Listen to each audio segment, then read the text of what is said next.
Assalamualaikum warahmatullahi wabarakatuh. Bismillahirrahmanirrahim. Alhamdulillahirrahmanirrahim. Assalatu wassalamu ala asrofil anbiya wal mursalin sayyidina Muhammad wa ala alihi washabihi ajmain, amma ba'du. Yang kami hormati dosen pengampu mata kuliah Metodologi Pendidikan Islam, yang terhormat Dr. Arfan Muammar. Pada kesempatan hari ini saya diberi kesempatan untuk mempresentasikan makalah dengan judul topik-topik penelitian kualitatif dalam pendidikan Islam. Masalah tentang kualitatif dan kuantitatif mungkin sudah dijelaskan oleh teman saya sebelumnya, materi sebelumnya sebelum saya. Jadi saya fokus pada topik-topik penelitian kualitatif. Ya, intinya kualitatif itu adalah tidak menggunakan variabel X atau Y, atau tidak menggunakan dua variabel, tapi hanya mengandung satu variabel. Kemudian ada beberapa topik dalam penelitian kualitatif khususnya pendidikan Islam. Ke belakang saya akan menjelaskan topik-topik itu beserta contohnya. Hanya saja contohnya kami tidak terlalu banyak, mungkin hanya 2 ataupun 1. Pertama, tentang topik-topik penelitian kualitatif. Yang pertama adalah Al-Quran dan hadis tentang pendidikan Islam. Jadi ini bisa dijadikan topik seperti contohnya yang pertama, penuturan Al-Quran dalam kisah Nabi Hud dan Nabi Lut dalam surah Al-Hud atau lain sebagainya. Kemudian contoh yang kedua adalah pentingnya syahadat dalam rukun Islam. Jadi ini bisa dijadikan judul oleh teman-teman tentang eksistensi syahadat dalam rukun Islam, yang hal ini merujuk pada penelitian kualitatif. Kemudian yang kedua, filsafat pendidikan Islam. Jadi topik yang kedua bisa filsafat pendidikan Islam. Saya berikan contoh santri dalam mengkaji kitab kuning.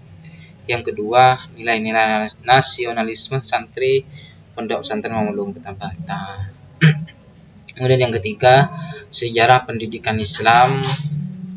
Saya memberikan contoh di sini kurikulum Islam klasik pada masa dinasti Umayyah. Jadi bagaimana kurikulum nanti yang akan dibahas, bagaimana kurikulum Islam klasik pada masa dinasti Umayyah.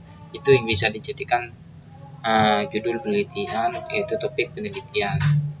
Yang keempat, manajemen pendidikan Islam atau yang kita kenal dengan MPI.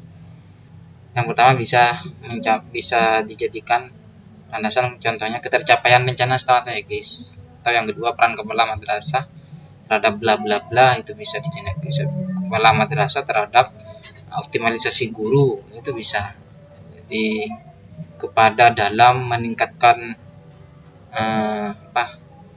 kekondisifan dan keaktifan guru, bagaimana peran kepala madrasah.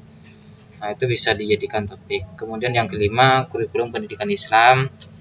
Itu kami berikan contoh 2, penerapan pembelajaran KTSP, atau yang kedua penerapan pembelajaran kurikulum K13 yang terbaru ini, bagaimana penerapannya, itu bisa dijadikan topik penelitian. Kemudian yang keenam, aktivitas pembelajaran dalam pendidikan Islam.